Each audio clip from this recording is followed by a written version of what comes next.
Hello and welcome to the Candidate Forum for State District 57 and House of Representative Districts 57A and 57B.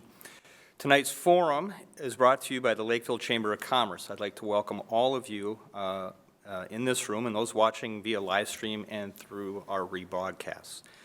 The Chamber hosted 3 candidate forums this year. One was the Lakeville City Council, one was Lakeville School District 194, school board election, and tonight's State and House of Representatives Forum. We would like to thank the City of Lakeville for the use of City Hall and all of the 3 candidate forums, as well as live streaming and rebroadcasting each of those events. My name is Jim Kratch. I'm the owner of Kratch Law Firm here in town. I'm a past member and board chair of the Lakeville Chamber of Commerce. I was chair in 2020. And now I'm just simply a proud chamber member, and I will serve as tonight's moderator. Our timekeeper tonight is Rebecca Gunderson with Abra Auto, and she is one of our chamber ambassadors, and she is on the Chamber Ambassador Committee as well. As you all know, it's the mission of the Lakeville Chamber of Commerce to serve as an advocate, resource, and leader for our members and for the general business community here in Lakeville. As such, we conduct these forums each election season so that you may get to know the candidates who would like to represent and serve you and our business community.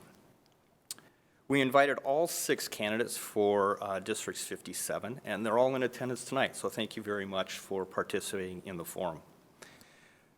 You've been seated in alphabetical order by their forums, so starting on my left is Jackie Craig, then Zach Duckworth, and then for the House districts, we got Greg Henningsen, Jon Koznick, and for 57B, we have Erin Preese and Jeff Witte. Thank you all for your desire to serve and your willingness to be here tonight to express your viewpoints. The format tonight, as you know, is that each of you were sent a list of potential questions in advance.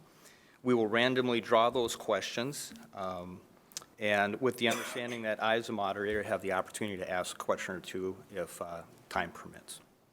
And as a matter of fact, I think we'll just dispense with that, and I'll just ask all of my own questions. I wouldn't do that to you. To our live audience in attendance, thank you for being here. We will not be taking any of your questions tonight, however, so we do encourage you to reach out to the respective candidates so that they can answer your specific questions. We also ask that the folks in attendance tonight please respect each of our candidates and our streaming audience and refrain from making noises or remarks that will disrupt the format of tonight's event. Each candidate will receive 2 minutes for introductions and opening remarks, 2 minutes to respond to each question that I may ask, and 90 seconds for closing remarks. With 30 seconds remaining in each candidate allotted response time, you will see the yellow card come up by our timekeeper. And then when your time is up, the red card will be held up. If you continue past your allotted time, I'll ask you to finish your statement, and you may see me come up to the dais, and that'll be kind of a signal.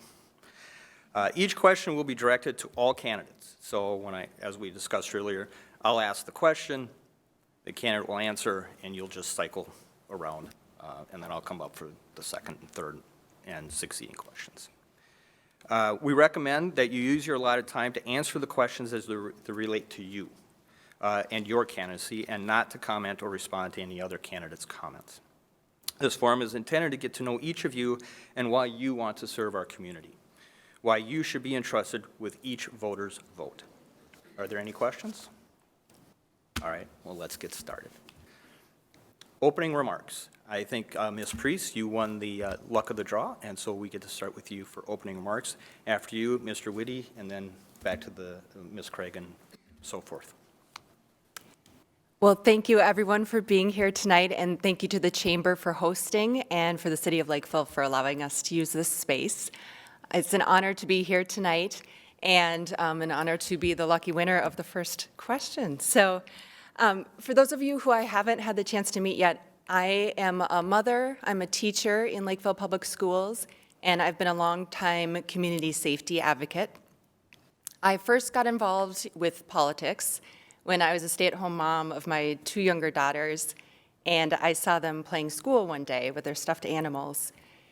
And instead of reading them a story or teaching them the alphabet like they had been doing, all of a sudden they had them shoved in a corner and they were playing lockdown drill. And as a mother, that just kind of broke my heart, that the active shooter drills and the culture of gun violence is so prevalent in our country that it's affecting our children. Even in a community that's relatively safe, like Lakeville's is, it's still affecting us. And I just thought, I have to do something. So I got involved with a nonpartisan gun violence prevention organization and started to learn how to advocate for myself and for values I believed in. And through that, I eventually decided to run for office. My motivation for running for office has a lot to do with the things I see every day during my job as a teacher. I work at one of the elementary schools here, and I see what happens when kids come without coats, when they're worried about their family being able to pay their rent, when they're having a mental health crisis. And I just know that we can do so much better to serve these students and their families. And lately, we've seen a rise of extreme political ideologies that are meant to divide us, make us fear each other, and to stoke distrust. And I think we deserve better. I think we deserve solutions and not fear-based strategies. And I really want to be a person who can bring solutions and get real things done for us. Thank you. Good evening, and thank you to the Lakeville Chamber for hosting tonight's event for the candidates, and also thanks to the candidates. It was nice to get an introduction to each of you. My name is Jeff Witte. I'm a retired police officer of 27 years, and I'm running for Minnesota House to be your next state representative.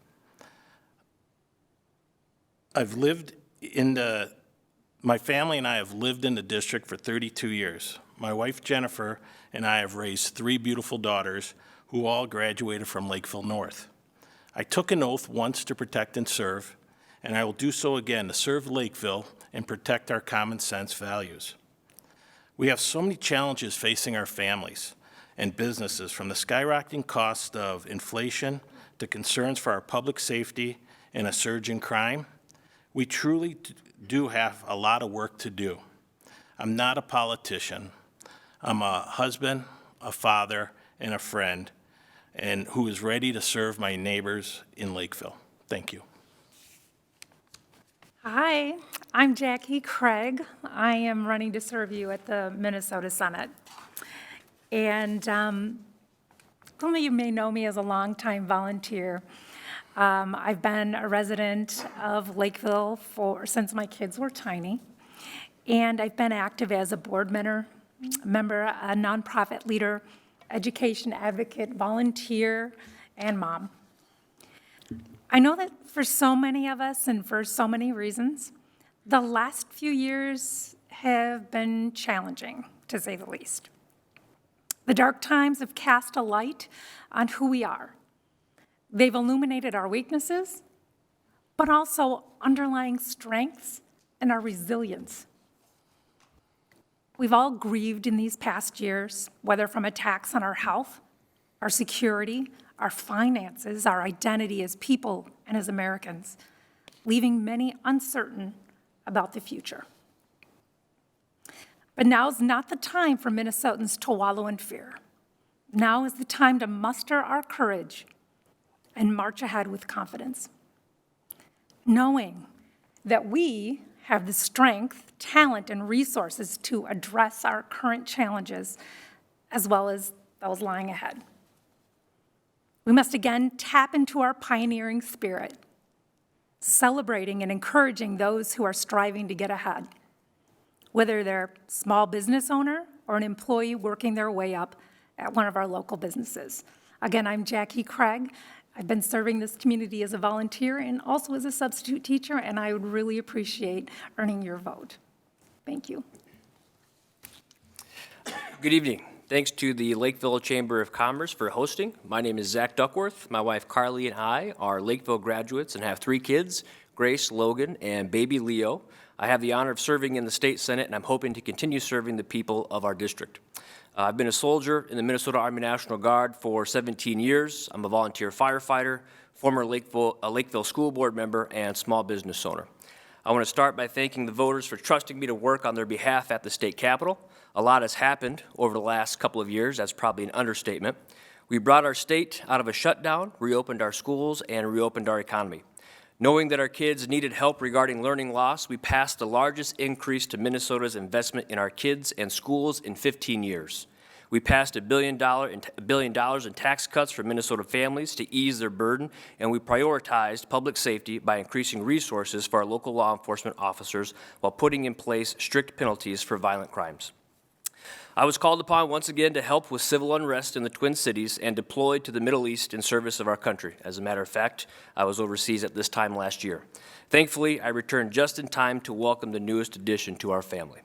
I've worked hard to reach across the aisle and pass common sense bipartisan bills such as the Student Loan Borrower Bill of Rights, Special Education Recovery Services and Support Plans, Same-Day Driver's License Pilot, Expedient Investigations for Survivors of Sexual Assault, increased protections to safeguard youth from trafficking and abuse, and the Hometown Heroes Act to take care of our first responders, as well as various other bills to help those in need. That being said, there's plenty more we still need to accomplish, and we need to find agreement on it, like eliminating the tax on Social Security to help our seniors, cutting the lowest income tax rate in half to help Minnesotans keep more of their hard-earned income so they can provide for their loved ones as inflation continues to drive up the cost of living, and prioritizing proven literacy programs that help our kids learn to read at an early age. I humbly ask for your vote so I can continue working hard on behalf of the people of our district. Thank you.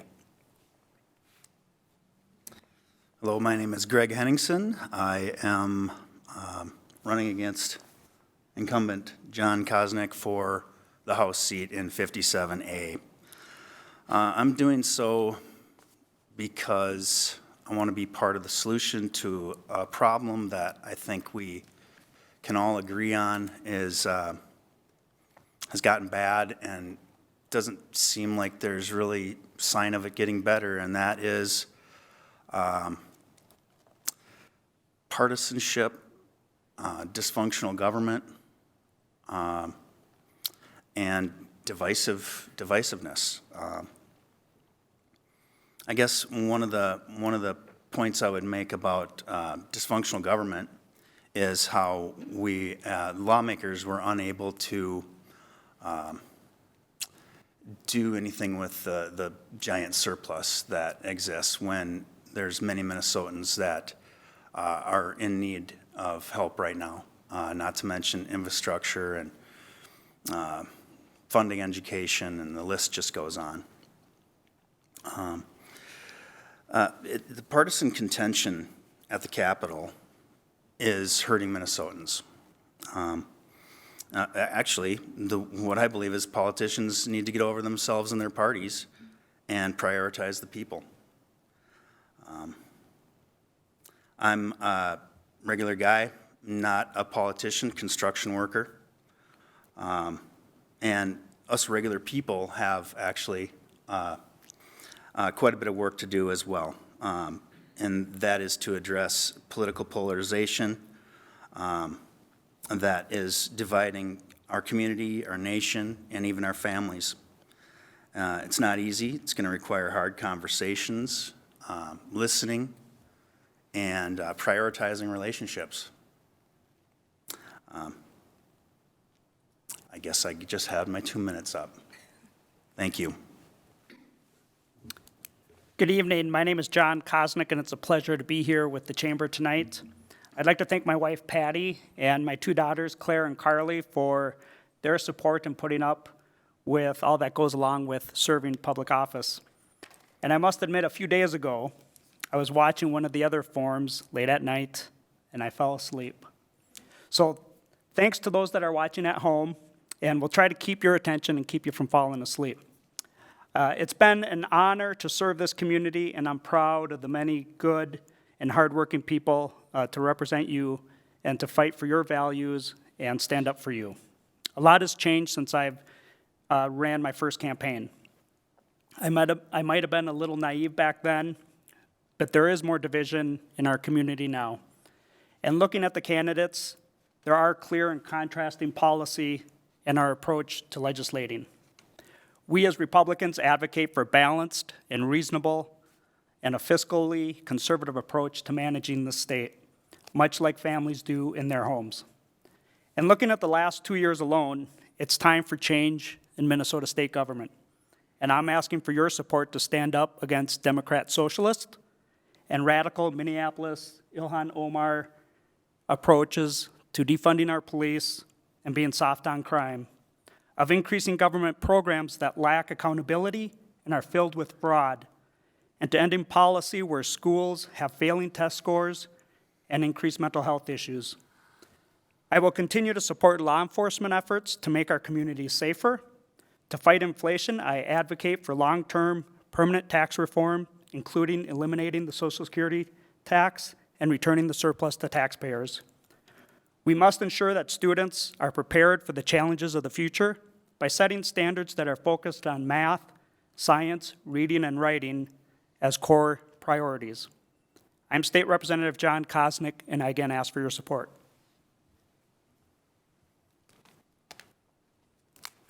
Thank you, candidates. So we are going to start with question number 1, and Mr. Witte, you get to answer it first.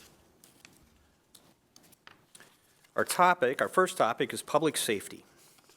The question is, local police departments are dealing with an increase in crime, opioid use, calls related to mental health, homeless issues, and general health issues due to an aging population. While at the same time, they are seeing a decrease in law enforcement career interest. What, if anything, do you feel needs to be done to ensure that we are meeting public safety needs of Lakeville residents and workers? Thank you. Witte? We have excellent public safety in Lakeville that is supported by residents and businesses. But over the last couple years, the rhetoric from political environment has been negative, demonizing, and not supportive towards law enforcement. They have been threatened with defunding and taking away their qualified immunity so they can do their jobs. Law enforcement is at a critical low point where we are seeing 1,000 less officers working in the state, and the number keeps growing, with recruitment at a low point with no one signing up to join. I am proud to be endorsed by the Minnesota Police and Peace Officers Association. As a retired police sergeant, no one can speak better than me on how to protect and serve our community. We need our local and state elected officials to support law enforcement, hire qualified candidates, and fund them so they have tools and training needed to do the job at a high level. I will push for policies that will hold repeat and violent criminals accountable. As a former school resource officer, I have seen how important safe schools are to a child's learning, and I will work to protect our students, teachers, and classrooms.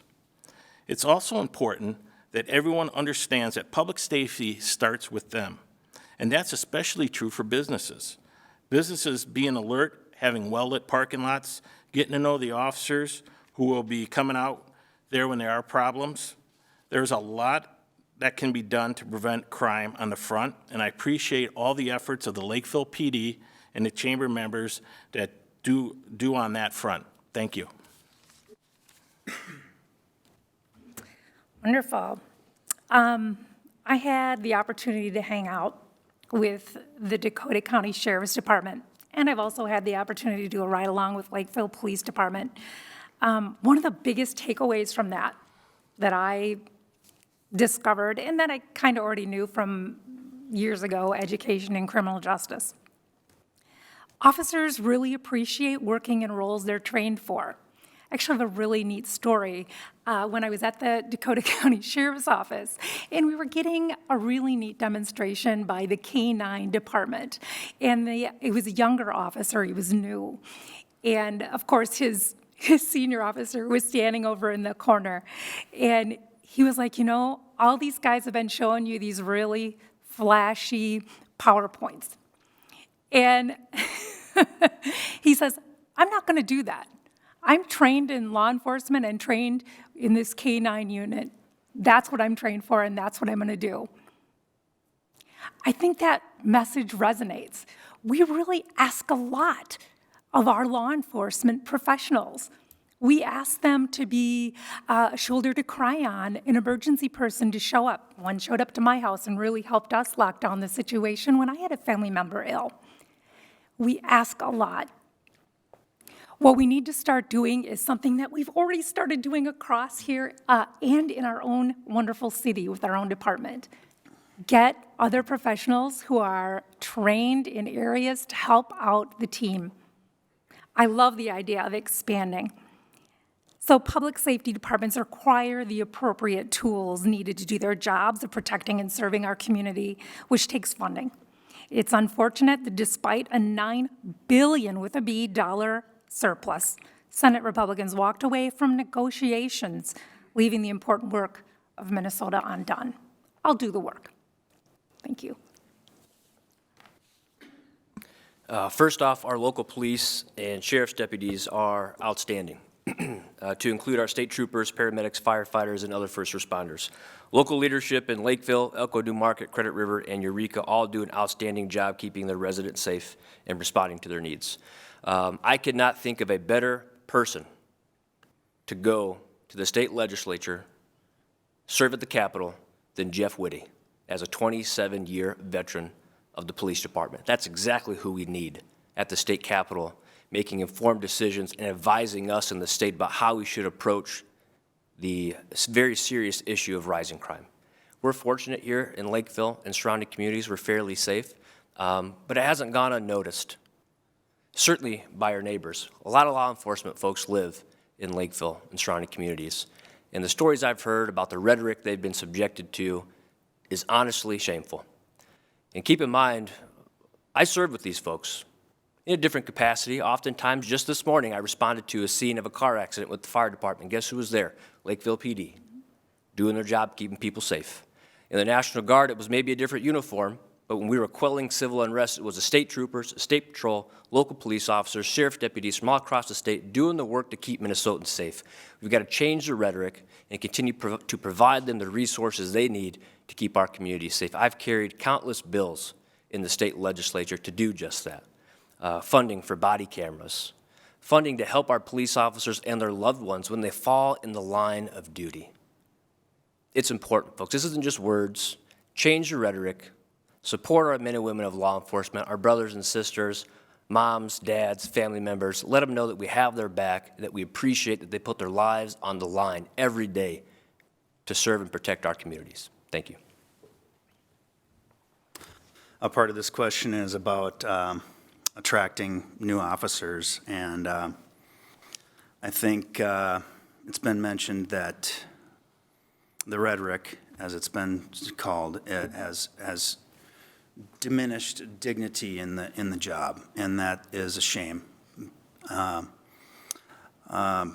Police officers need to be put in front. The person, the officer, him or herself.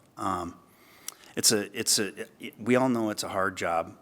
Trauma, really difficult. I feel like a good step in being able to recruit more people is to change how we're dealing with that trauma, how the departments are handling that, and we just really need to look out for those people. I was at a door here in Lakeville and ran across a Minneapolis police officer. And he was talking about how he really appreciated the unarmed response teams that have started to get folded into taking some calls. He said that it was around 10% that has been lessened. And he also said that you wouldn't be able to find anybody on the department that didn't support this. So I think it's really great. It's good for the public. It's good for the officers. It's really great. Then what's going on here in Lakeville and what's going on in, say, Minneapolis, it seems to be quite a difference. There's my time again. Thank you. Thanks for the question. I'm proud to have authored and passed in the House 2 separate bills that support law enforcement and to make our communities safer.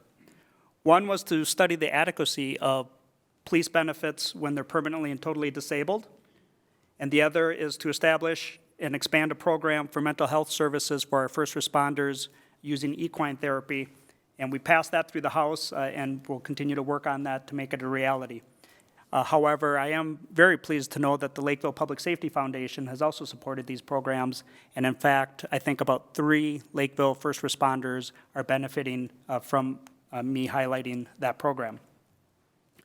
But it's interesting that now that it's election time, everybody seems to be for public safety. But the reality is, during the legislature, Democrats failed to support public safety, and that's why I'm proud to be endorsed by the Minnesota Police and Peace Officers Association.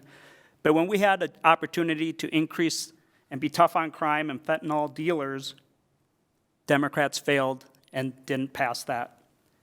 We also had a bill to crack down on crime on the light rail and our transit system, and we offered additional funding for gang strike task force joint power agreements, and Democrats failed to support the law enforcement in that case. And so people talk about the rhetoric, but the reality is Democrats have failed to make our communities safer, and we've seen the result of that starting with Governor Walz and the riots and burning down the 3rd precinct, and we can't forget that.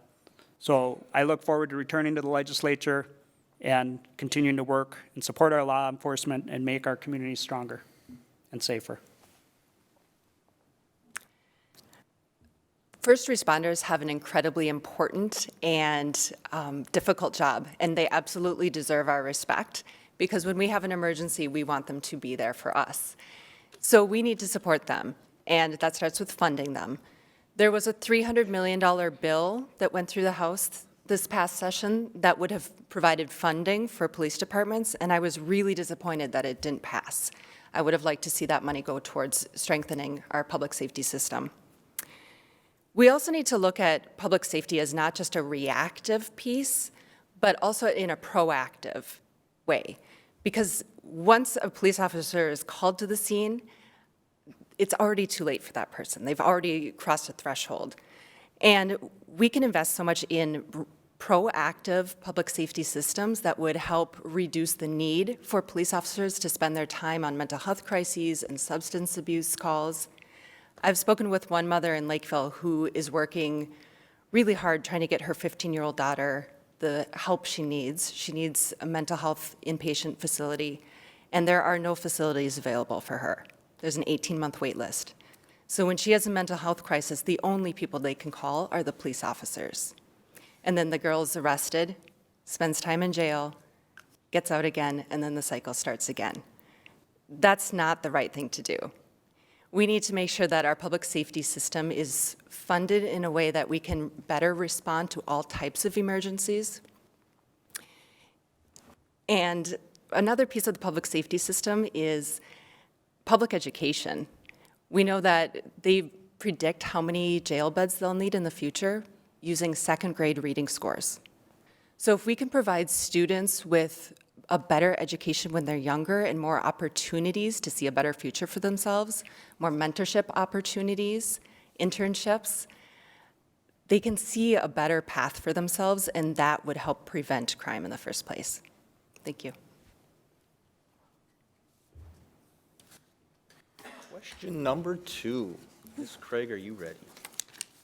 Wish I would have brought my bifocals. Workplace mandates is the subject matter of our second question this evening. For the last several years, there have been proposals at the Minnesota legislature to mandate paid leave and other workplace benefits. What role, if any, should the state play when it comes to private sector workplace benefits and wages? Please explain. There's always going to be competing interests that must be balanced when governing. To make sure that we have a workforce that meets the needs of our employers, the state must ensure that people are able to safely and reliably participate and even get to work. Businesses benefit when they have a stable workforce, when employees are able to be productive without being pulled in other directions or being distracted by issues they're facing outside of work.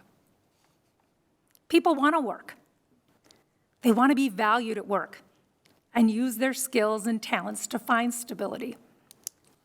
And they need to be able to support their families while being employed in one job that they can be proud of. Sometimes support means caring for a sick family member.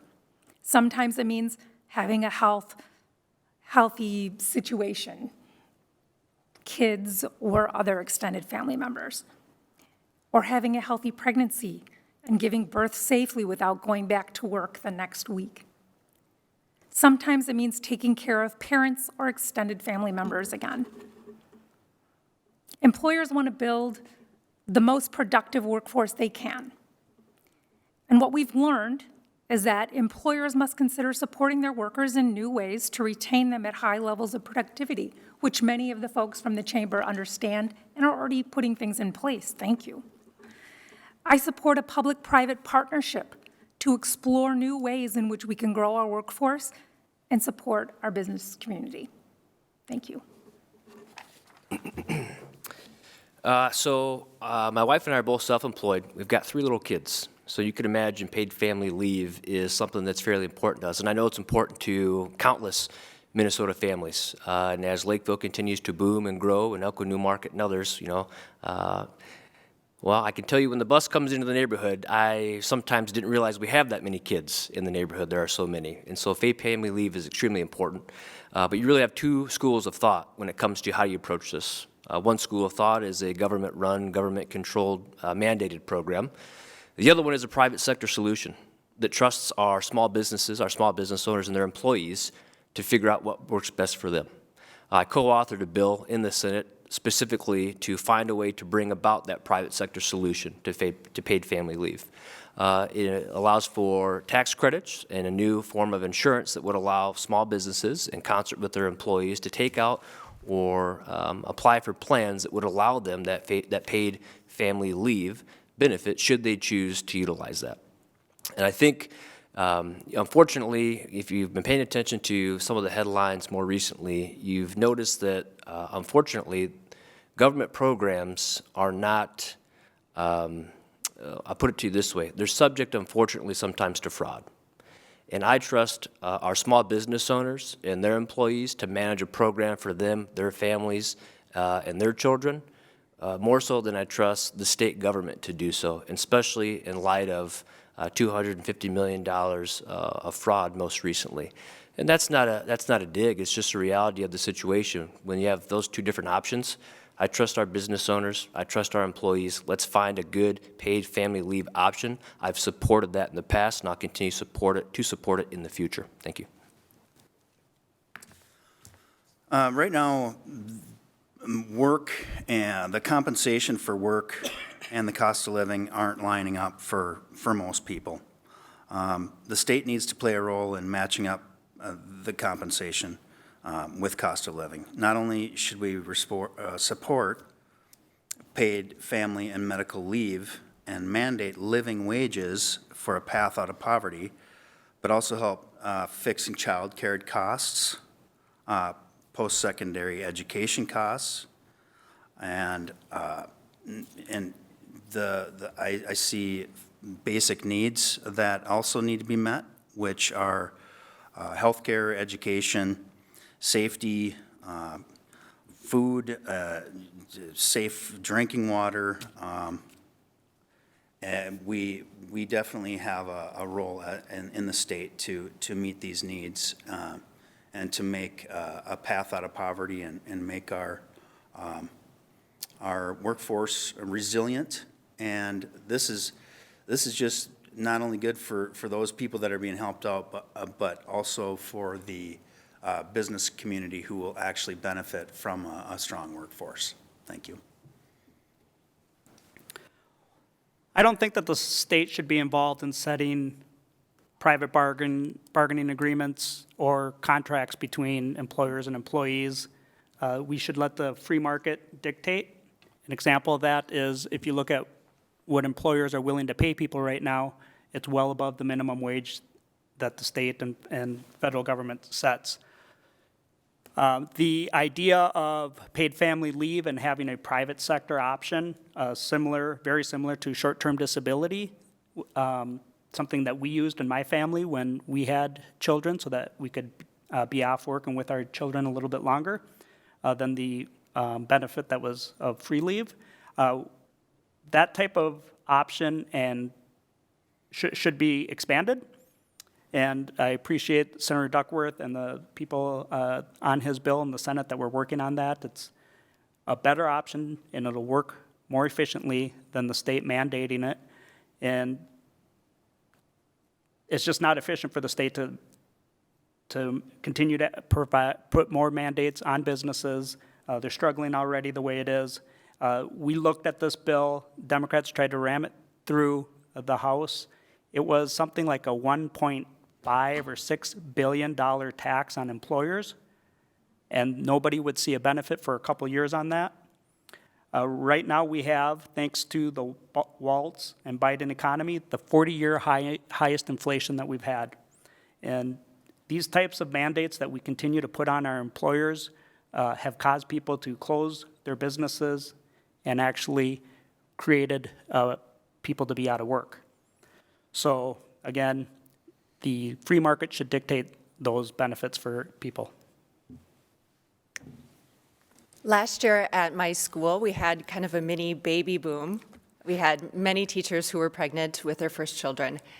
And because we don't have paid family leave or maternity leave in our school district, that was a daily topic of conversation at lunch and in the hallways of these teachers excited that they were about to welcome their first child into the family, but also really, really worried about how they were going to take unpaid time off when they had to stay home and care for their child, and then immediately have that followed by the extremely high cost of daycare.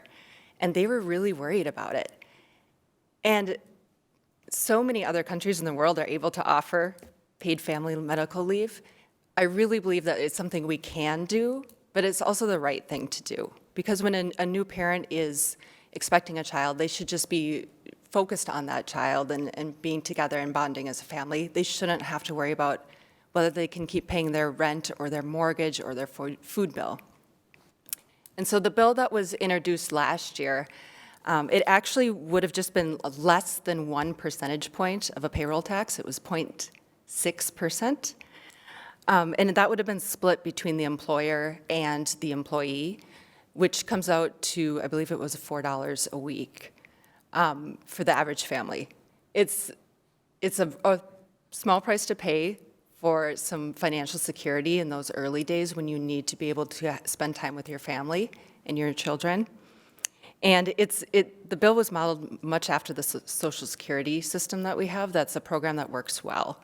And we have those sorts of safety nets because that's what people deserve. They need to be able to rely on having that time available to care for their families. Thank you. I support family paid leave to help our families. Mandates by the government don't work because they are good at running. We're not good at running programs where a one-size-fits-all applies. As Senator Duckworth talked about, I know there have been some innovative legislative proposals that incentivizes business for providing this kind of benefit. Not a mandate, but a way to encourage more businesses to provide these common sense benefits. Again, we are seeing the benefit expanding as workers need to offer benefits like this to attract and retain workers in a very competitive labor market. But I believe business knows better how to run their business and attract workers than state government does. So that will always be my guiding principle. Government doesn't need to be bigger. Thank you.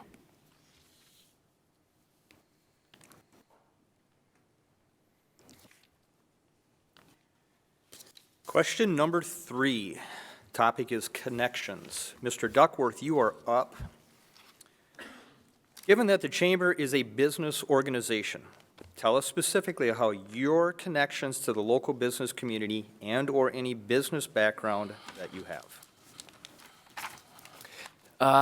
Well, thanks for the question, and I don't know exactly where to begin in terms of my connection to local businesses because there's so many. I live in Lakeville. I frequent all the local establishments per se, have been for years, and I'm a member of the Chamber of Commerce here in Lakeville, and very proud and happy to support all of our businesses, as well as the great efforts that they do regarding our community. Our local businesses support our schools, they support our community, and it's a connection that I truly enjoy and see in many different capacities. I'm also a small business owner. That's my background. For over a decade, I've owned businesses. It's what I do. I understand that perspective. I'm happy to bring that perspective to the state capitol and to the laws that we're crafting. An example would be helping to pass a PPP tax conformity law that needed to get passed in the legislature right away because there were timelines involved. Same could be said for the unemployment insurance fund replenishment that had to happen. Those two bills passed in the Senate early on in their respective sessions, and unfortunately, we couldn't get them passed in the other body before certain very specific timelines, which led to a lot of complications for people. Helped a lot of constituents, a lot of small business owners, whether if it was PPP conformity or more recently the UI insurance issues that they had to deal with because we didn't get that passed in the legislature in time by that critical deadline because it was being used as a negotiation tool, and that was unfortunate. Thankfully, we've been able to get some of those situations resolved for our business owners and their employees, but there's still plenty out there that are having to deal with and work through that issue. So support local businesses, and more importantly, I support and have carried bills to help improve our infrastructure locally, which benefits our businesses, our community as a whole. So thank you. In 2005, I started a small business, you could say. I started a heating and air conditioning company. It was really out of necessity because that was the beginning of an economic downturn where at my job, first overtime was cut, which was necessary for us to make ends meet. I had 2 small children at the time.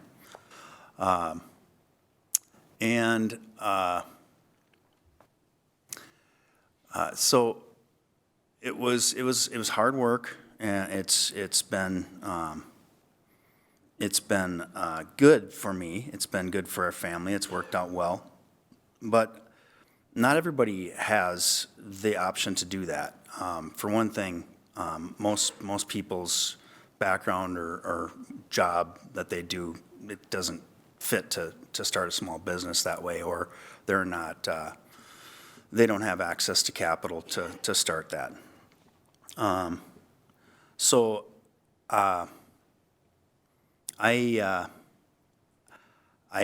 am a small business owner per se, but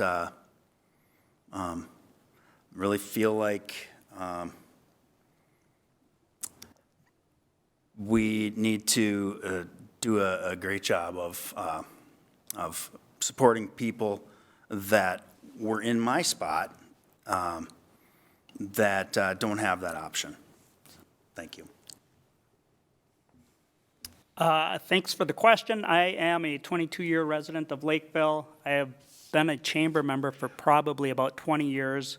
I had a business in downtown Lakeville and was on the Downtown Lakeville Business Association for about 14 years, and now I own an investment real estate company. I am also a past Rotary member, so I'm pretty well connected with the community, the business community, and so many of the great people that make up this community. I'm proud that I'm able to bring private sector and common sense experience to problem solving and the issues that we face at the Capitol.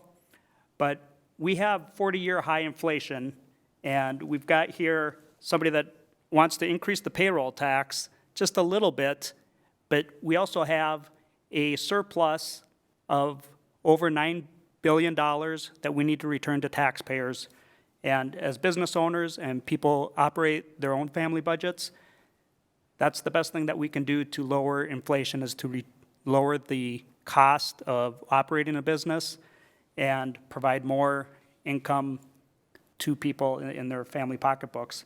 So we can't and shouldn't continue to overspend, propose new programs, continue to propose tax increases, and the truth is, Democrats in the House have continued to do that for the last 2 years, and we need change in leadership at the Capitol, and I'd be willing to do that. Thank you. Teaching was actually a career change for me. I had a bachelor's degree in communications, and I worked for 2 different Minnesota-based companies. And so I've seen how important businesses are for their local communities. And I've also been on the viewpoint of from an employee, deciding which company I want to work for and where I want to apply. We know that Minnesota is consistently rated as one of the top 10 destinations for corporations in the country, and that's because we have a healthy and educated workforce.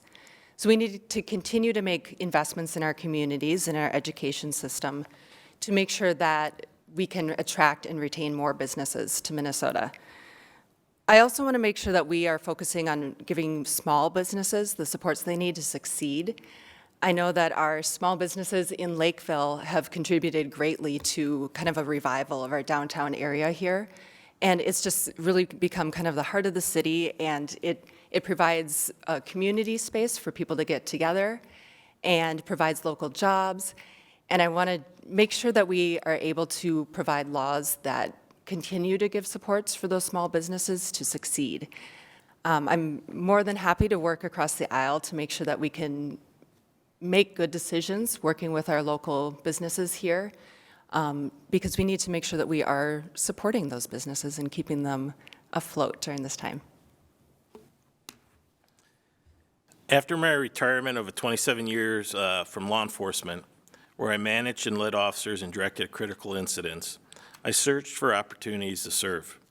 I found those opportunities by serving on the Lakeville Planning Commission, became president at Minnesota Thunder Soccer Academy, a youth soccer club, and worked for the local Simon's Ace Hardware off of County Road 50 in Green Mill, where I was able to hone my home handyman skills.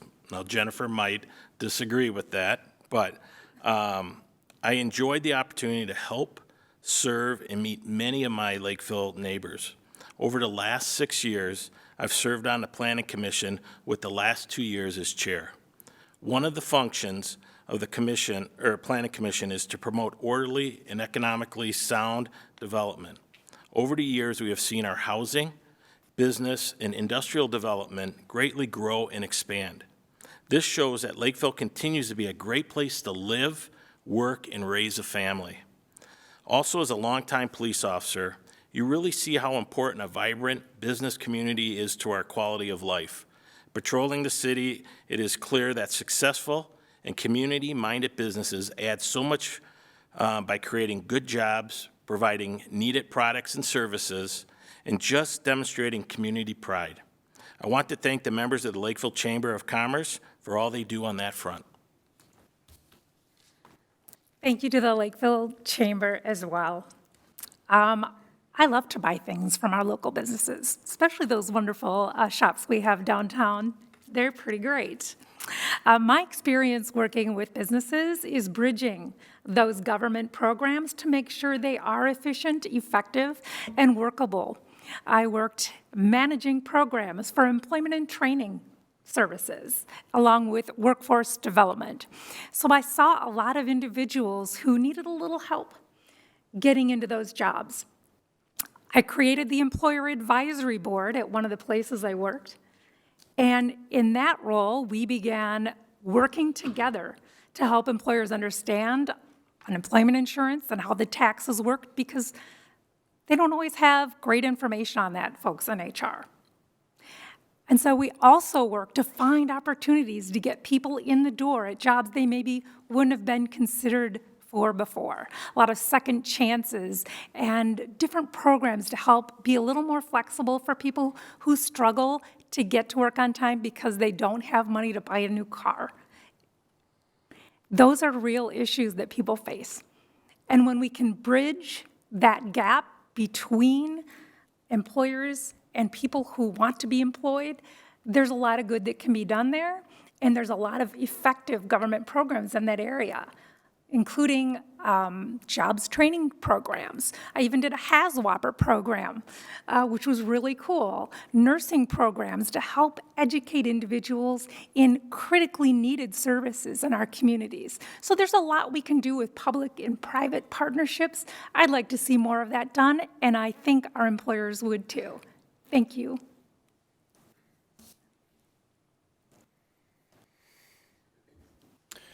Mr. Henningsen, I think you are up, correct? Yes, sir. So the next question, subject matter is budget. Minnesota has had a budget surplus for consecutive years. What are your thoughts on the state budget? If a surplus continues, what do you believe should be done with the excess funds? I was at a transportation forum about a month ago with some Democrats and Republicans up on the panel. And the Democrat was blaming the Republicans, and the Republican was blaming the Democrat on why that surplus wasn't passed. It's just that I mentioned that dysfunction already. So I'd go back to, as far as what I would do with that surplus, I'm going to go back to the basics. Safety, healthcare, education, housing, and making sure people have food, just basic stuff. So from there, we build out into making sure that childcare is affordable, and education, it's this idea of cradle to career. There are good programs in existence that we can lean into and expand on, and create new programs that are going to support everybody to make a strong workforce. Thank you. The state is overtaxing its citizens, and that's why we have a surplus. The growth in state government has grown incredibly, and we still have more money left over. We need to take that surplus and return it to the taxpayers. I'm proud that we did not spend the surplus and that we stood in there fighting for you and your family budgets so that we can come back this year and pass meaningful tax reform, permanent tax reform, not gimmicks of a gas tax holiday or a $500 check come election time. Minnesota, if we want to continue to be prosperous and have companies that stay here and people to start new companies, we need to lower the tax burden in this state. With a significant surplus, this is the time to do it. Our opponents have said that they want to spend more on more new programs and use your surplus and your hard-earned dollars. I would instead eliminate the Social Security income tax, lower individual income tax rates, as I was able to do a couple years ago on a bill that I authored. Republicans, as I said, one of our top priorities is to pass historic tax relief for Minnesota families and not raise taxes as proposed by Erin Preese last year and again here with the payroll tax. And so you have a clear choice of where we're headed in this state, and we need new leadership in St. Paul that will watch out for Minnesota families, will watch out for your future and your freedoms. Well, I do agree that we do need new leadership in St. Paul. It's interesting that 2 years ago when I was at this forum, we talked about having such a deficit and what we would do to overcome the deficit. And now we're facing a historic surplus.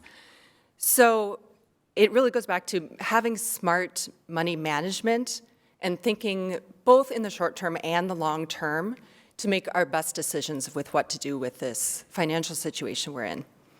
I would take a two-pronged approach to it. First, I would make sure that we have immediate relief in the form of sending money back to taxpayers. We could also do expanding the child tax credit to make sure that things get a little bit easier for families with young kids in paying for daycare. We could also eliminate the tax on Social Security income because our seniors don't need to keep paying that. We're one of the few states that still makes seniors pay tax on Social Security, and that's something we can end.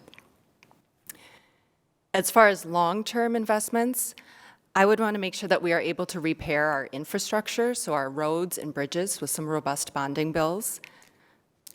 I'd like to see schools finally funded instead of the the deficits that schools have been facing for 20 years, so we don't have to continually rely on local tax levies to make up the difference.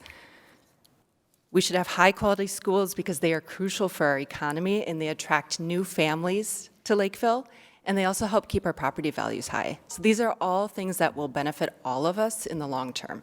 Thank you. Permanent tax cuts. With the state's $9 billion surplus, now is the time to provide all Minnesotans with permanent, meaningful tax relief, including ending the tax on Social Security. We are one of 13 states that still tax Social Security. Inflation is at a 40-year high, with families and businesses hurting from the rising prices on everything from gasoline to groceries. We've had multiple years of collecting on taxes and spending too much money. While out talking with my neighbors, while door knocking, I have heard stories of how many were anticipating their retirement, but with the plunge in their 401ks, they are worried for the future and their plans. I've heard from many Lakeville businesses about what we can do to improve Minnesota's economic competitiveness. They want lower taxes and stability from government. We need to give reform of the emergency powers and long-term tax cuts to ensure we have an environment that supports business and job growth. The problem is when we decide to give money back on a one-time bribe or the families, you get taxed on that. That's why the permanent tax, the money stays in your pocket and you can effectively run your own budget. Thank you. Look at us all agreeing on the Social Security tax. I mean, I just want to take a moment to, yay for us, we're all agreeing on that. I agree. You know, the handling of the budget surplus, it's been on my mind as I talk to folks at the doors. And what I'm hearing from folks most is opportunities for education, childcare, and yeah, rising costs. I shop at the same place as y'all do. Target gets a lot of my money. And prices are going up. That's not great. We do need to help people be able to make ends meet. Yes. In efforts to ensure gridlock, however, and to keep meaningful legislation from happening during the last session, Senate Republicans left $7 billion on the table that would fund schools, which many people are talking about on the doors, emergency services, and infrastructure. We have bridges that need help. We know this in Minnesota all too well. Those are just to name a few things. First, the state should fully fund public education in our communities so that the burden doesn't fall on us to fund education with property taxes. I was one of those people who always came out begging you for passing the levy. Please pass the levy so that we can make sure our schools have what they need to succeed, so that children can be the workforce of the future. We need to make meaningful improvements in our communities, support local businesses, create jobs for local workers, and reduce future public costs. Thank you. So I'm not surprised that John and Jeff have pretty much answered this question for me already, but I'll take a stab at adding a little bit more to it. First and foremost, Representative Kosnick has been an outstanding champion for the folks of Lakeville and surrounding communities when it comes to trying to alleviate your tax burden. The fact that the state has nearly a $10 billion surplus clearly means we're overtaxing folks. We're taking way too much of your hard-earned money for the state when it should be left in your pocket for you to be able to use it, to spend it, invest it in your family, your loved ones, your business, you name it. It's your money. You should be able to keep that. In the Senate, we passed a bill to completely eliminate the tax on Social Security. Actually, we passed that twice, both sessions. It was not passed by the majority in the House. I won't make light of that. It's not a funny issue that we have not been able to pass a bill to eliminate the tax on Social Security. Seniors are feeling this pinch with the increase in cost of living more than anyone. I get a call from Doris in Lakeville who is beside herself because her rent increased by $60 a month and she doesn't know what she's going to do. Folks, it's time we pass that bill and make it law. We've done it twice in the Senate. I know the House wants to do it. If you want to eliminate the tax on Social Security, vote for Jon Koznick and Jeff Witte because they'll get it done in the House. If you want to reduce the lowest income tax bracket by half, which the Senate passed this last session, send us there to do the job. We've passed it. We want to make it law. We want you to keep more of your hard-earned money. That's what you deserve to do, especially during these times.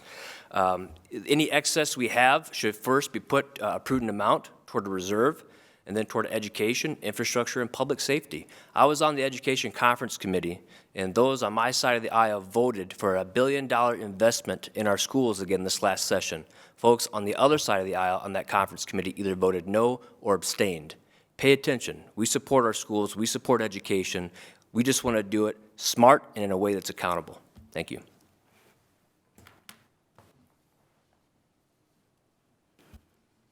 Are you ready, Mr. Kosnick? Yes, sir. In-demand jobs is the subject matter of this question. The Lakeville business community is growing, and our businesses continue to add jobs and careers in several in-demand fields. Do you support programs and policies that promote a well-balanced local workforce? Please explain. Lakeville, the city of Lakeville is fortunate to have a Lakeville Works program, is what I think the question is driving at, and I have been amazed as I've watched that program transform, and I was pleased that when I was on the Jobs Committee, we did, through the Department of Economic Development, were able to get a grant to help support that program. Our students, their future and their workforce habits are created young, and this program provides them an opportunity to explore different careers that they may be interested in. Maybe they won't like it and move on to something else. People have about 7 different careers in their lifetime, but it's important to get a start and figure out things that you do like. So we also need to make sure that our schools are adequately preparing our students, not making political activists out of them, but making sure that when they graduate, they know how to read, they know how to write, they know basic math and science, and are prepared for the challenges of the future. And so I've been proud to support programs through DEED that help do workforce development. And another area is for adult workforce development, not just our students. In later stages in life, people need to be retrained or brought up to speed with different skills. I authored a bill that helped people that have been out of the workforce, mostly divorced women or men, and to get back in the workforce to provide for themselves in such a challenging time.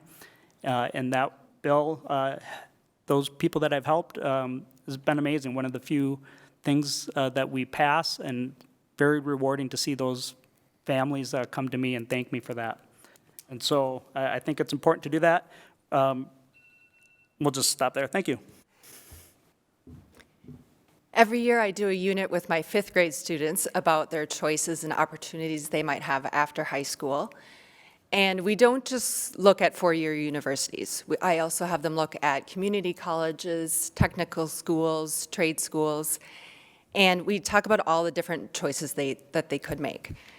And I know there's a lot of in-demand fields right now that don't require a 4-year university degree, and I'd really like to have students explore that more.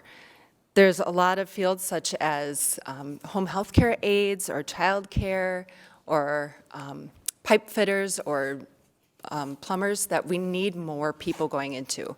And so there's programs that we could develop and work with the local business community to make sure that we are encouraging students to go into those careers and that they're aware that that's an in-demand field.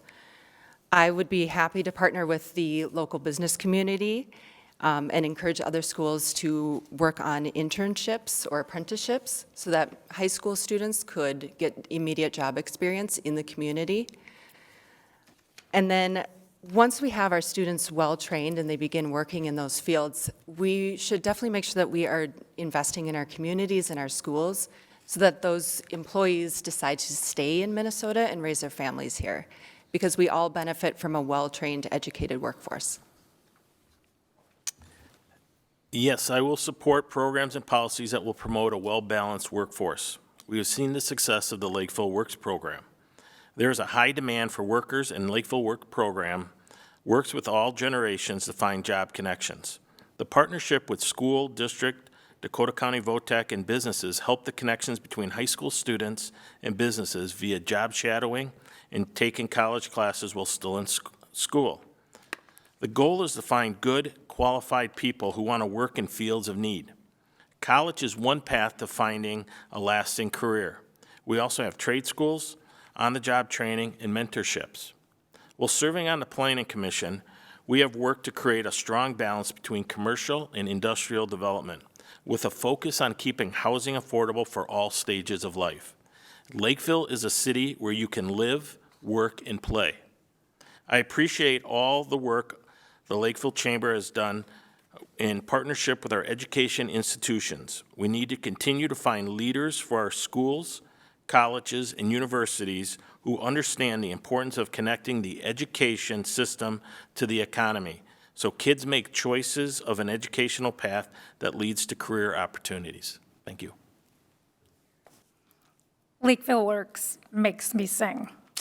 It's important to have workers our companies need in our local community, and that have the means to get to work on time and the ability to focus on being productive to help the business thrive.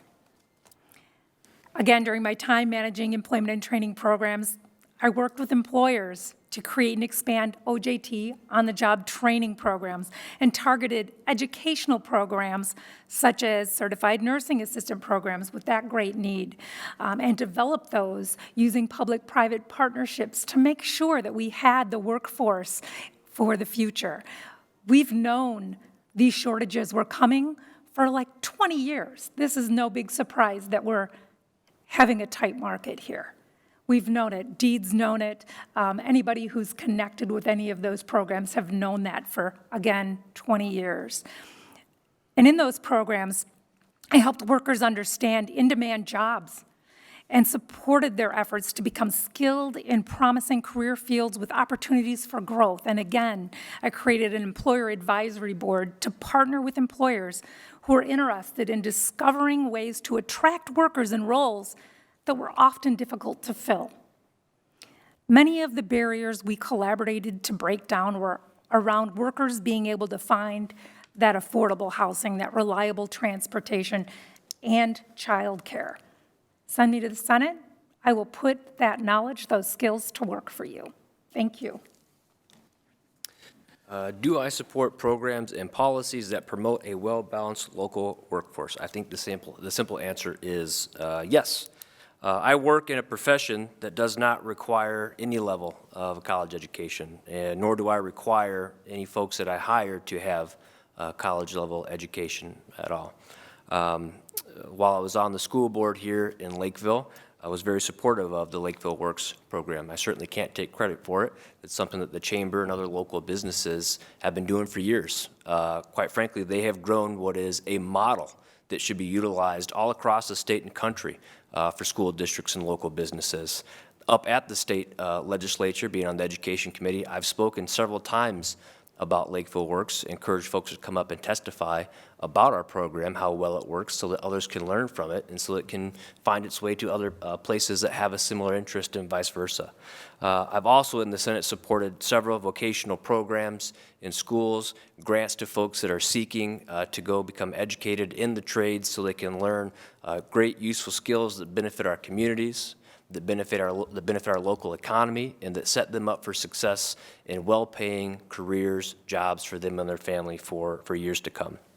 As we continue to see our workforce struggle with finding people to hire, that's another issue that we have to look at and confront. And one of the ways that we can help our small businesses and our community be able to hire more folks is to relieve some of the mandates they're experiencing and relieve their tax burden so they've got that additional capital that they can invest in hiring people, that they can offer better benefits to attract workers. And so those are things that we need to continue looking at as well when it comes to our small businesses, supporting them and supporting their employees. Thank you. I keep hearing about lowering taxes. Do I support programs that inspire and promote a balanced workforce? Yes, but when I hear balance, once again, I think about compensation versus cost of living. And, you know, if I don't think that's debatable. I think that that's just a fact of our life here, our world. So if we don't support this from the public via corporate, business, and individual taxes, then the businesses are going to have to handle it on their own by increasing wages to match that.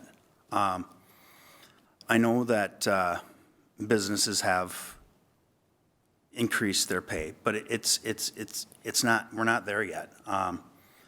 People just last night at a door knocking session ran into an individual who said he was his rent was going up and he was going to move out of Lakeville to St. Cloud because rent was cheaper there. I mean, literally, we need to support these this workforce, these people, to have affordable housing, have childcare. It's been proposed that nobody should pay more than 7% of their income for childcare. That's going to free up the workforce. That's going to free up people to get in there, to make $18 an hour to break even on having 2 children in childcare. That's a problem. So if the businesses want to take all that on their own, I don't think that's a solution.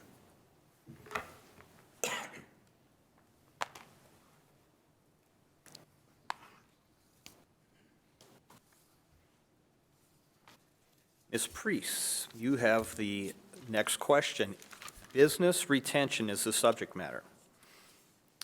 How will you work to attract and retain businesses and improve the overall business climate in Minnesota?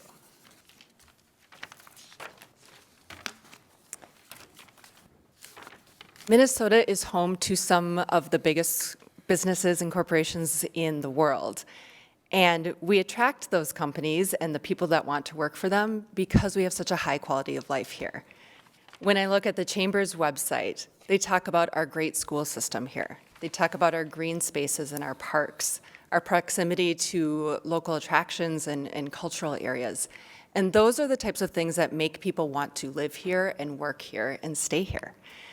And so I would just say that we need to continue to make those investments in Minnesota because that's what makes Minnesota such a unique place for families to live. I just saw that Minnesota was again ranked one of the top places for kids to grow up as well. And that's something you can't put a price on. We need to have healthy, safe communities for our kids to grow up in. Employees want to make sure that their kids are in a good school, that they're in a safe community, and we need to continue that tradition here in Minnesota and protect our way of life here. One way is by supporting our local Chamber of Commerce, city and county working together and removing the barriers so they can be successful. I am proud to be endorsed by the Minnesota Chamber and the NFIB, the National Federation of Independent Businesses. I will be proud to promote Lakeville as a growing city with a small town feel. Award-winning schools and with an excellent public safety ranked top 100 safest cities in America. Lakeville is where your business will thrive. From a policy perspective, there are 2 areas: education and workforce development and business climate, which means tax relief and sensible regulation. Another area is safety in the community for workers and the businesses themselves, and that's what Lakeville offers. Thank you. I see a lot of agreement on this. I'm loving it again. I love it when we can agree and have a place to start discussions so that we can come together, because that's what we need to do as a community. You know, tax incentives are a viable tool for attracting and retaining businesses in Minnesota. That's just the truth. But we need to make sure we have a fair process when we consider those tax incentives so that small and medium-sized businesses have a chance to compete without unfairly subsidizing those large corporations. It's super important. We must continue to grow our workforce by investing in educational opportunities in our community, including in our public schools and trade and community colleges and apprenticeship programs, so that our students are prepared to be part of the workforce of the future. We must foster mutually beneficial partnerships between employers and educational programs to connect students with the right opportunity. And we're doing a lot of that great work already. We just need to build on it.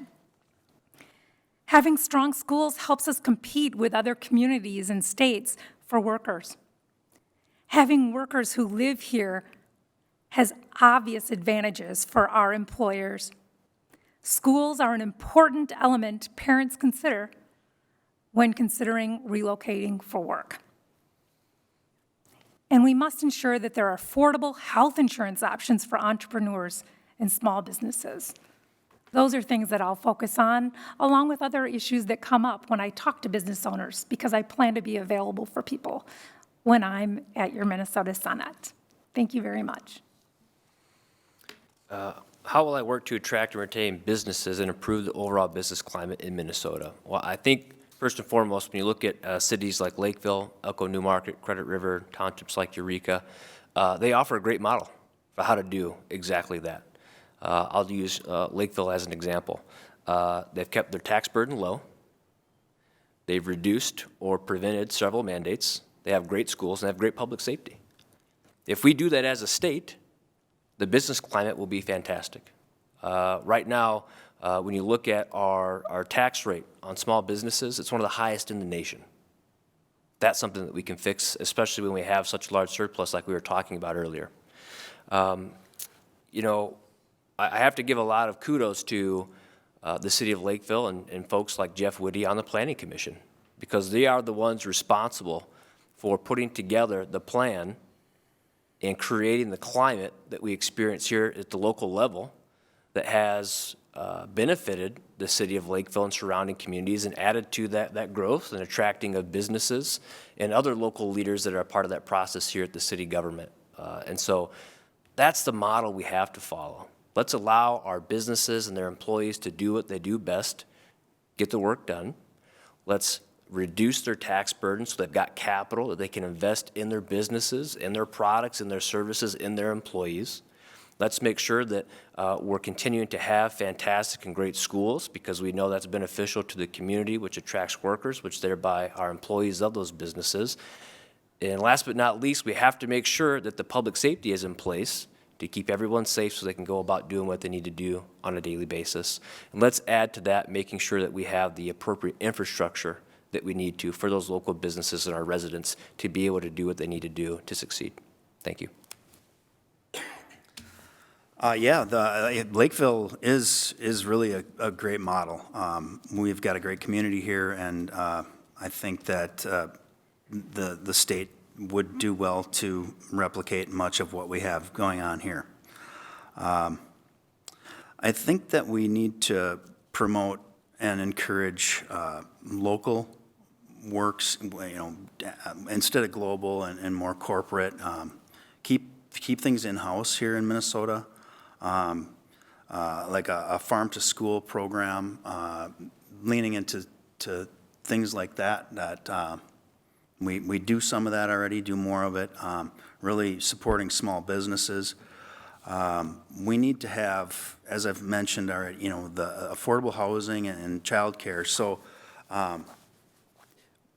the way to get some affordable housing is to increase supply. So building housing units around the state and having that done and incentivized and really create an environment for local builders and local companies to do that work rather than the giant corporations coming in and that can sometimes be able to outbid the smaller guys.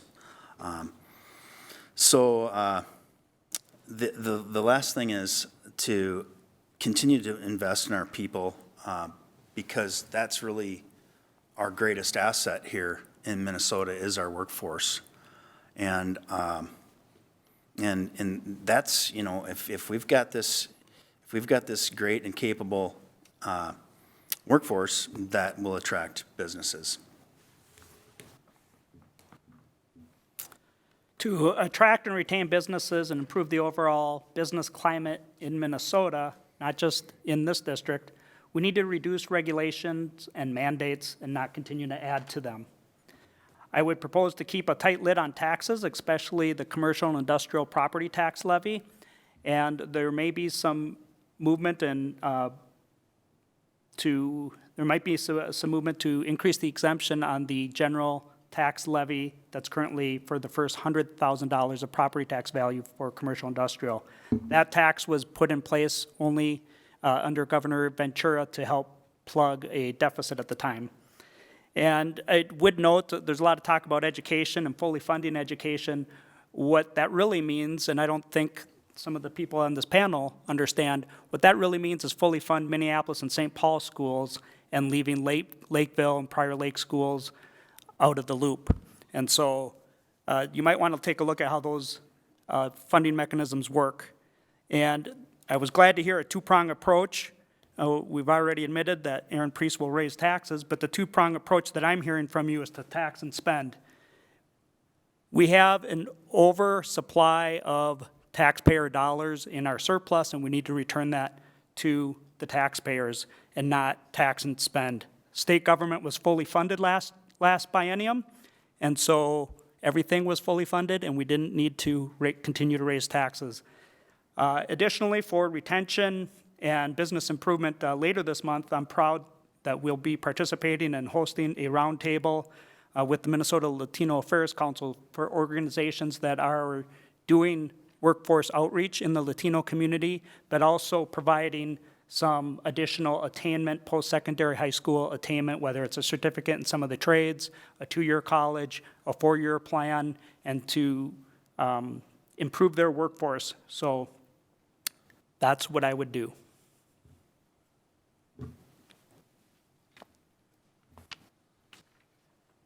I want to thank all of you for your mastery of time, because you took all of the time allotted for your questions. I don't have time to ask one of my own. So we'll start with closing remarks. Mr. Witte, you're up. Well, thank you, and thank you for moderating. And again, thank you to the Lakeville Chamber for hosting tonight's candidate forum. And for those in the audience and watching online, so you'll be better informed when you vote. The House of Representatives seat is the people's seat. I'll be representing 45,000 of Lakeville's neighbors. This is not about me or my ideas, but about serving my neighbors in my community. It is important to meet the people you will be representing, but more importantly, for them to meet you, so if they have a need or have a question, they know who the representative is. It is also important to hold our elected officials accountable. I've enjoyed meeting and talking with my neighbors while door knocking, sincerely listening, learning, and understanding what their concerns are. I've heard they are concerned with the skyrocketing cost of inflation and rising gas prices, to a surge in crime, and for our public safety, to their children's education. For 27 years as a police officer, I worked every day to keep our community safe. Even though my time in uniform is over, my watch never ends.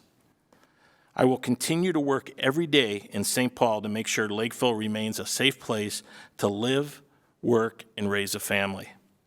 I am Jeff Witte, and I humbly ask that you support me so I can bring Lakeville values to St. Paul. Thank you.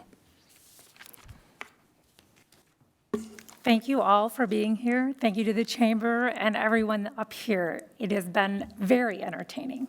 No worries there. Minnesotans have always had disagreements. We've always had debates. We've had differences and divisions. But Minnesotans have and should always demand that our capital be more than an arena for pettiness and propaganda.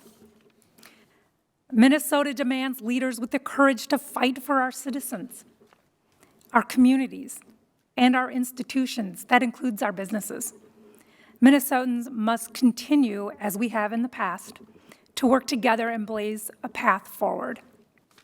As I've demonstrated through my success as a leader of organizations and as a community volunteer and advocate, I have what it takes to energetically represent and serve our community with integrity. I will make sure that our interests are served at the Minnesota Senate. My neighbors, it's time to move ahead with a renewed confidence and a focus on Minnesota shared values.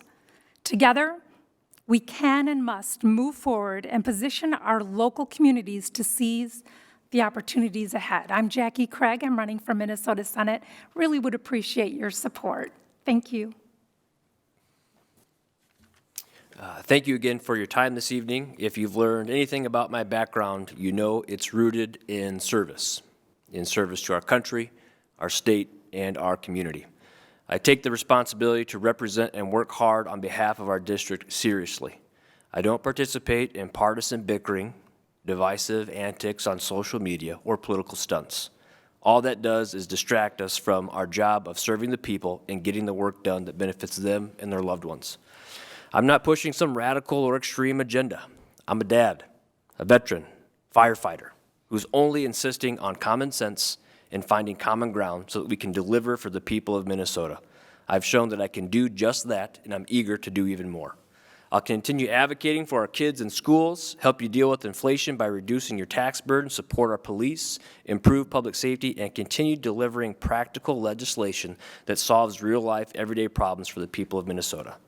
I know we have more work to do, and that you're concerned about the academic progress of your kids, about economic uncertainty and affording everything that you need to for your family. I understand that you worry about the safety of your loved ones as they go about their everyday lives to and from work, school, the store, or a fun night out.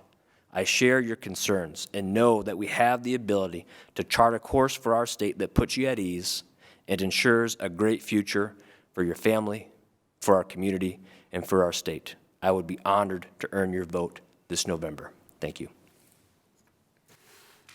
In my opener, I was cut a little short, so I'm gonna jump into that. Ran out of time, I should say. I was talking about some of the responsibility that we as regular folks have to address to actually make our society better, and it's about becoming willing to have some hard conversations around depolarization and division.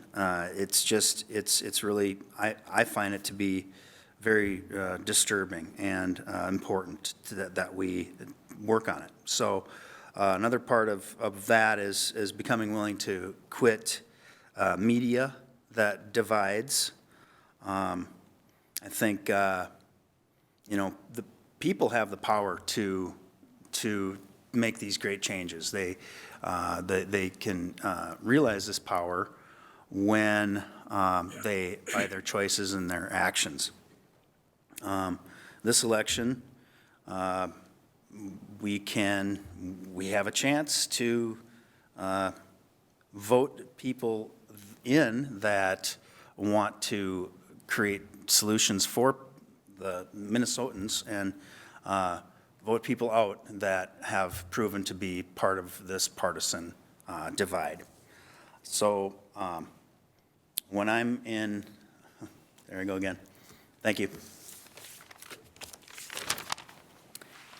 As I've met many neighbors and friends this summer, I know that there's a thirst for freedom and that we ache for normalcy, but we also have a desire, again, to achieve our dreams.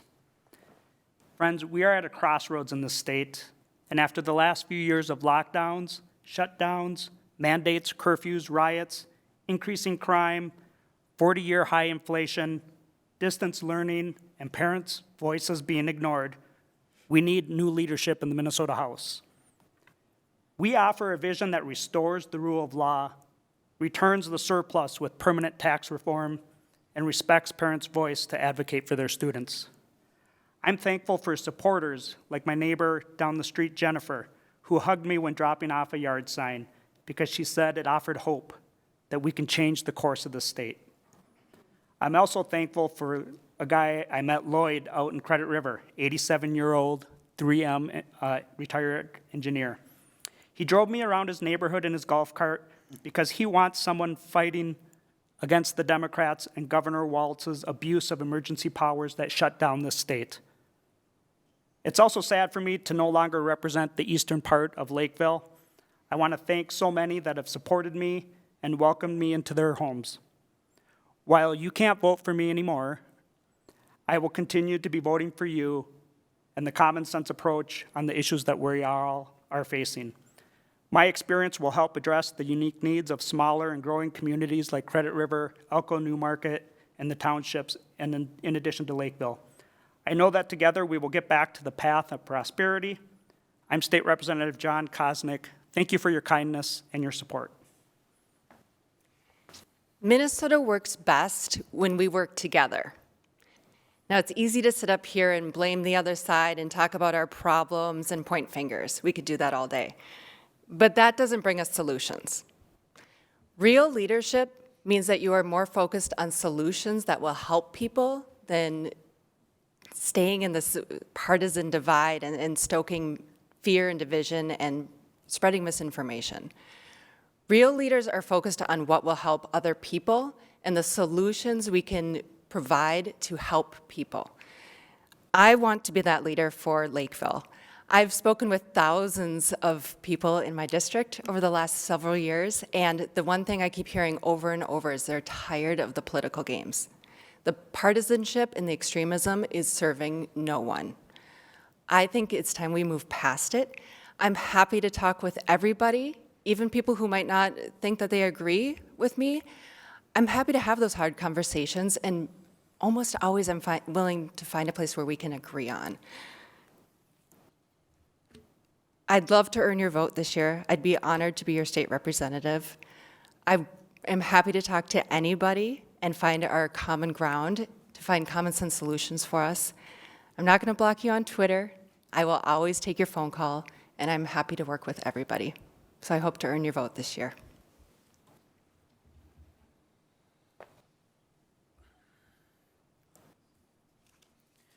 Thank you for your closing remarks. On behalf of the businesses and residents of Lakeville and the Lakeville Chamber of Commerce, which since 1948, I'd like to thank you once again for your desire to serve and for your participation at tonight's forum. I also want to thank the City of Lakeville and its staff for providing this venue for tonight's forum and the other two forums that the Chamber hosted. Those three forums were the Lakeville City Council Forum, the Lakeville School Board, and tonight's House and Senate District 57 forum. The candidate forums are being conducted and broadcast live with rebroadcasts on LGTV, Channel 180, on Charter, and on the City of Lakeville and the Lakeville Chamber's YouTube channel, so make sure you check it out.